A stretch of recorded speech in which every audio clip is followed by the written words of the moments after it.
তো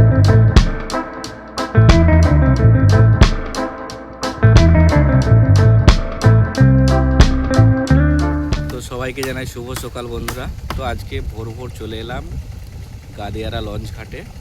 তো প্যাসেঞ্জার নিয়ে তো তিনজনকে দিতে এসেছিলাম। তো ওদের বকখালি বাড়ি, তো ওরা গেল লঞ্চে করে।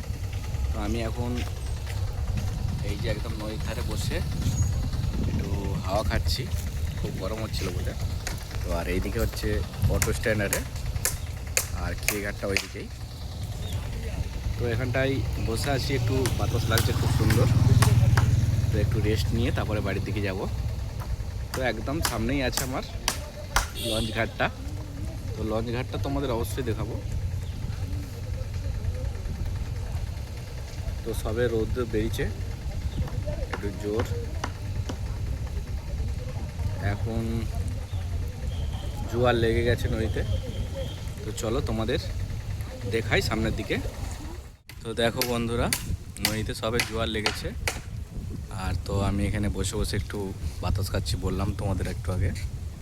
তো সেই দূরে বসে দন ফেলিয়ে মাছ ধরছে, আর একজন দাদাভাই এসছে, সবে জাল খুলছে, জাল খিওবে। তো খুব বড় নদী। আর এই যে গাদিয়ারা লঞ্চ ঘাট। তো এখানে সব সময় লোকজন যাতায়াত করছে।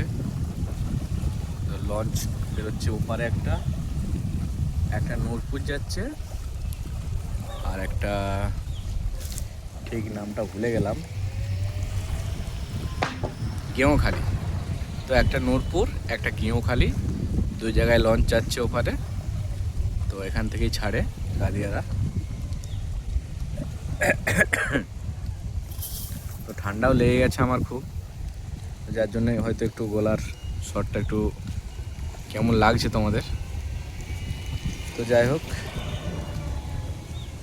নদীর ধারে বসে থাকার মজাটাই আলাদা, খুব সুন্দর লাগছে।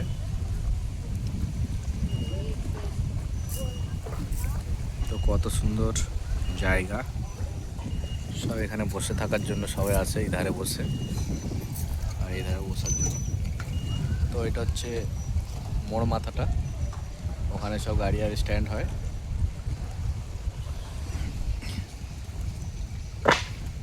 তো খুব সুন্দর লাগছে নদীর ধারে বসে।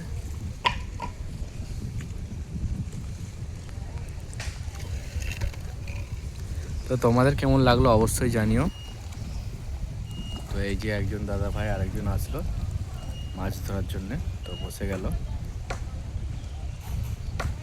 তো মাছ ধরা দেখতে খুব সুন্দর লাগে। আর ওই যে দাদা ভাই আসছে জাল হাতে করে নিয়ে, উনিও মাছ ধরার জন্য এসছে। তো চলো বন্ধুরা, এবার বাড়ির দিকে ফিরবো। এসে গেছি, প্রায় ঘন্টাখানেক হয়ে গেল। তো চলো, সবাইকে টাটা বাই বাই, দেখা হবে আবার নেক্সট ভিডিও।